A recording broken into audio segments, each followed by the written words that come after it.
The tradition of the Great Circus Parade lives on in Baraboo. That's because Baraboo is home to the Circus World Museum.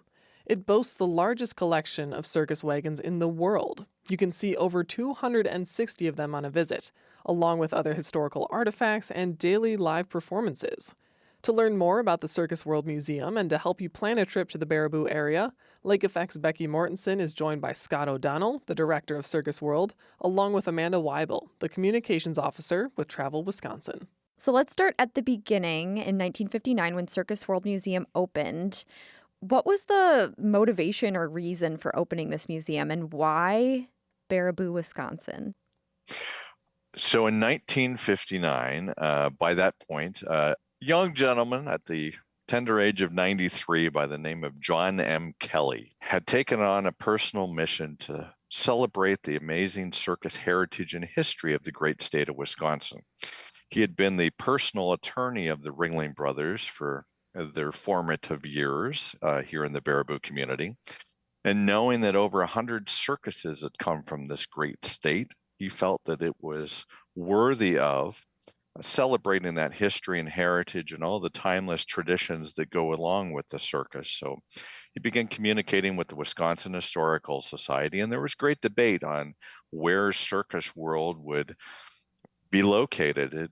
The two top contenders were Baraboo, which we find ourselves in, and Delavan, Wisconsin, because more circuses have come from Delavan than came from Baraboo.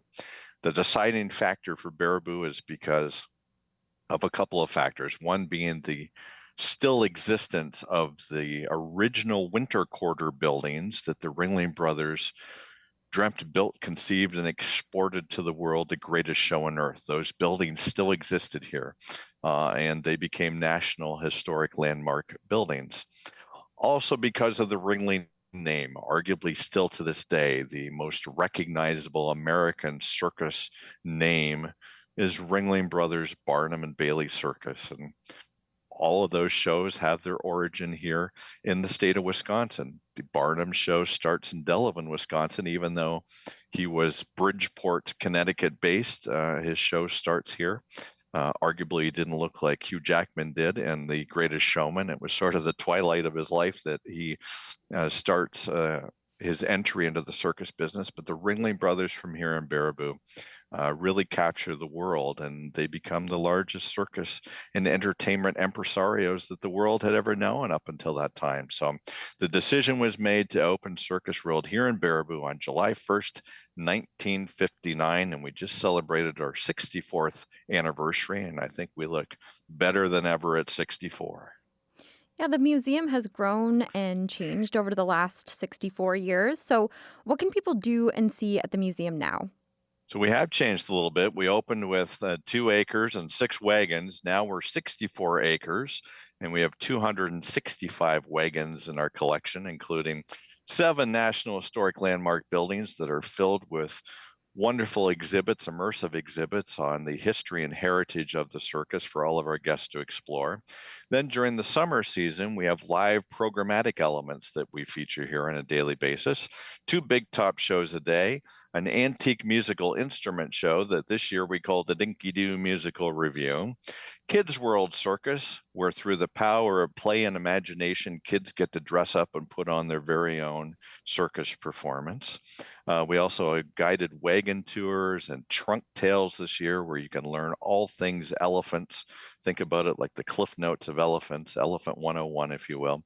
So it's a full day that guests can spend here exploring the history of the circus, not only within the Badger State, but around our nation and around the world as well. We really have a global collection here, and as such, we see visitors and media and academia from around the world that come to Circus World to learn more about this timeless art form. You touched on a couple things there I want to ask about, including the history, but I want to start with those wagons. That's a big draw there. So tell me about those. Mhm. So we are blessed at Circus World to have the largest collection of circus wagons in the world. We have over 265, which represent about 90% of the circus wagons that are still in existence globally. And they represent roughly about 3% of the circus wagons that were ever built for the circus. Tragically, Lots of them are lost to the ages, with many photographs in our collection showing fields of wagons being burnt in order to get the metal off of the wagons to contribute to wartime efforts. But the wagons that still exist and the circus wagons that were built were always meant to inspire awe and majesty along the circus parade route. So it's the Pied Piper effect. Think of them as glorious pieces of American folk art surrounding really a modern day semi truck. So it's equipment on the inside, or could have been housing for the animals in the menagerie. And on the outside, they're gilded and painted and bejeweled and just amazing pieces of rolling art. The circus parade came down Main Street of the town where the circus was performing, and it was the Pied Piper effect. There was bands that were on top of them. There was majestic animals that were inside some of them, and some of them were just there to inspire, such as the Golden Age of Chivalry wagon, which is these big dragons on the top, which to this day continue to inspire awe and wonder with guests that come to Circus World. They're absolutely glorious. We're blessed every year to do a parade here in Baraboo where the wagons get to roll down the street once again, pulled by large teams of Percheron horses, and it's really Norman Rockwell Americana at its best. It's the clanks and bangs of the wagon wheels going down, the bands with their amazing sounds on the top. It really transforms you to a different time and a different place, and still you see it in the eyes of children of all ages. They are inspiring creations. Amazing. Between these wagons and all the other activities you mentioned, it sounds like there's so much to do to keep your family entertained at Circus World, but there's also an opportunity to learn. So talk a little bit about the history people can see at Circus World Museum. So I think a lot of people are amazed to learn, as we mentioned briefly before, that over 100 circuses came from the state of Wisconsin. I mean, it's unequaled to any other state in the nation. The first circus that plays Wisconsin happens in 1843, which is years before Wisconsin even becomes a state. Wisconsin's first home-based circus is the Mabee Brothers Circus out of Delavan, Wisconsin, which happens in June of 1847, and it's not until 1848 that Wisconsin achieves statehood. And really, if you take the map of Wisconsin and you take a dart and you sort of throw it at the map, you're going to land on or be very close to a town from state line to state line where a circus came from. So our guests learning about that heritage and history, not only within the state of Wisconsin, but its place within American history as well. I mean, it's an art form that's been around and part of the American condition longer than Coca-Cola, the Kentucky Derby, and baseball and the American experience. It's been a part of children of all ages' lives for generations. And it's changed over the years and it's morphed. It's a nimble art form. You know, that's 40 some years ago, we didn't know what a Cirque du Soleil version of a circus was, but we do now. You know, the Ringling Brothers, we always say, assembled the world and brought it to your hometown. And Cirque du Soleil created a world and invited you in. So it's a nimble art form that allows you to see a circus in many different capacities. Could be in your home high school gym or on a theater stage or at the state fair or under a big top tent, or it could be in your local yoga studio as well, which has embraced the circus arts. So there's something always for people to see here and learn, and it's exciting to watch that transformation for our guests that just think that they're showing up for a morning or an afternoon at the circus, but really didn't think about the history and the heritage and the timeless traditions of the art form in the depth that they do when they arrive and they see all the wardrobe and all the lithography and all the wagons and all the stuff that we have on exhibit here. And it's kind of an aha moment for our guests. Can you share one unique thing, maybe something unusual, like a favorite thing you can see at the museum? Oh my gosh, there are so many. We have an embarrassment of riches, but you know, some quirky stuff. I would say, you know, we lean into our quirkiness here. Where else can you see a real live flea circus on display? I mean, who knew that you could work with fleas to do amazing things? We have an artifact in our ring barn, which I always think is really cool. It's sort of like when you were in public school and you took your scissors and you made like a paper snowflake. Well, there were paper cutters, as they were called, on the midway of many circuses, and they did the most intricate of cuttings with the scissors. And when you unfold it, it's an entire circus parade on newsprint that you handed to them on the midway. And I think those are pretty cool. Of course, a clown car, how did all these clowns get into one car? Not only how, why, likely, but it's all those amazing elements of the circus. Our band organs. There's so many things that we could talk forever, and that's why our guests come back year after year to enjoy all these amazing elements here at Circus World. So, if the museum isn't enough, there's lots of other things to do on a trip to Baraboo. It's home to a place known as America's Prettiest Playhouse. Amanda, can you talk about that and some of the other things people could do in Baraboo? Yes, you are referencing the Al Ringling Theater, and it really is a must visit to pair with the Circus World Museum. It's a historic renovated theater that originally opened its doors in 1915 and was built by Al Ringling for $100,000. So again, think about $100,000 in 1915, and as you can imagine, it is absolutely stunning. So you'll certainly want to take a tour. They have walk-in tours available Tuesday through Saturday at 1:30 p.m. Or you can schedule a tour as long as it's 48 hours in advance if a different time would be better for your party. And definitely check out their website for opportunities to take in a show there as well. They have a variety of shows, and what a unique experience to get to see that in that theater. And of course, there are so many other great options to round out your trip to the Baraboo area. The International Crane Foundation is nearby. It's the only place in the world where you can see all 15 species of cranes. You can explore their nature trails, learn more about the foundation's mission to conserve cranes, and they're actually celebrating 50 years this fall, so it's a great time to visit.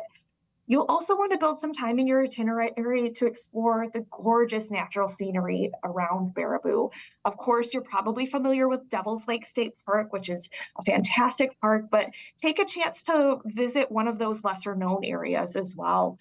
Hewitt's Nest is a state natural area that's centered around a 30 to 40-foot deep gorge formed during the retreat of the last glacier. And it's a wonderful place to do some hiking. Parfrey's Glen is another really great one.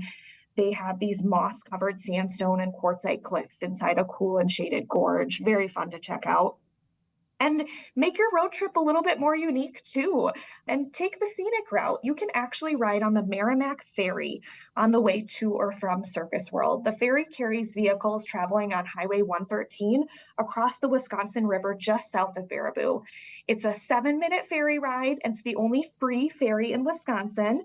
And it's just a short detour from the typical route you'd take if you're traveling from the Milwaukee area. So a fun way to add another new unique element to that trip. While you wait for the ferry, you've got to grab some ice cream from the concession stand on the north side of the river in Merrimack. And then, of course, you can explore the towns of Merrimack and Lodi on either side of the river to discover some more restaurants and cute shops. Yeah, speaking of restaurants, where are some places you would recommend people grab a meal in the Baraboo area? Driftless Glen Distillery is a really great option for eating before or after a visit to Circus World. It's so convenient. It's just about a block away from the museum, and they have fantastic food. Do not be fooled by the name alone. Of course, you're going to find great beverages, but it's a world-class restaurant with a menu full of culinary creativity.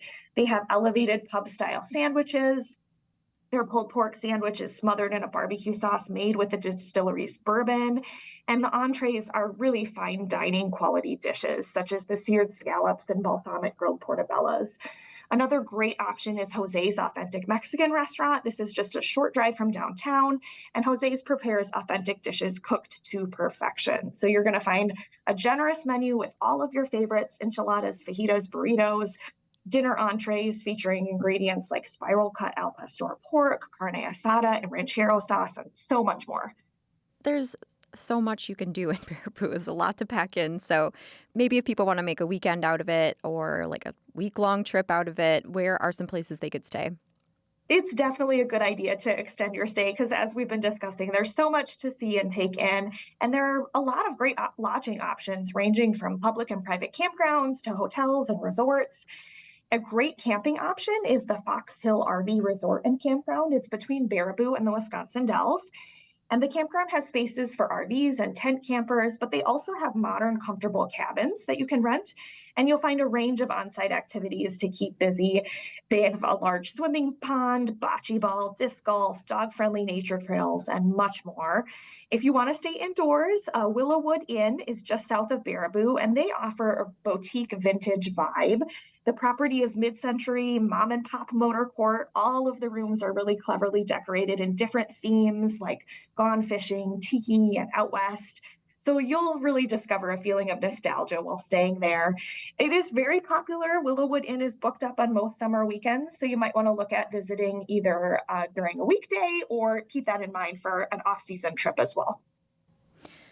There are many unique destinations in Wisconsin, and Circus World Museum is certainly one of them. So why would you recommend people make it a priority to visit this summer? Well, I think you hit on it with that being unique destination. I mean, we're the only one of our kind in the world, and as such, we see visitors from around the world. You know, whether you're 3 or 103, there's something here for you, and you're going to connect to it. And I watch at the end of a full day here people which you would expect might be tired, but they're walking out with a little bit of dry cotton candy on their cheek and the most 1,000-watt smile on their face. And this was so cool. When can we come back? It's the breadth of the experience here, between the world-class exhibits and collections to the live programmatic elements. I mean, sitting no farther than 50 feet away and you see the bead of sweat on the acrobat's brow, or the clown coming by with the confetti.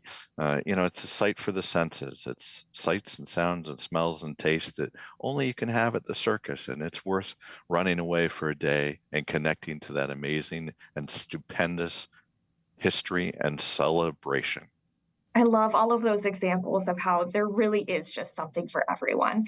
And we know the reason people love to travel is because they want to make memories. They want to share smiles and laughs and find activities that everyone in their travel party is going to enjoy. And Circus World is absolutely one of those places. It gives you an opportunity to learn. It gives you an opportunity to be part of something that is just full of wonder.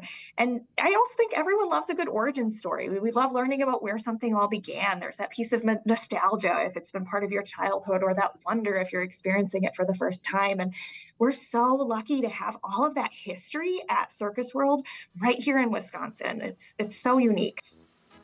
Well, Amanda and Scott, thank you so much for being here for Wandering Wisconsin. Thank you. Thank you. Scott O'Donnell is the director of Circus World. Amanda Weibel is the communications officer with Travel Wisconsin. They spoke with Lake Effect's Becky Mortensen for our Wandering Wisconsin series, a monthly conversation where we help you plan a trip in our home state. You can find past segments at WUWM.com or listen to it as a podcast.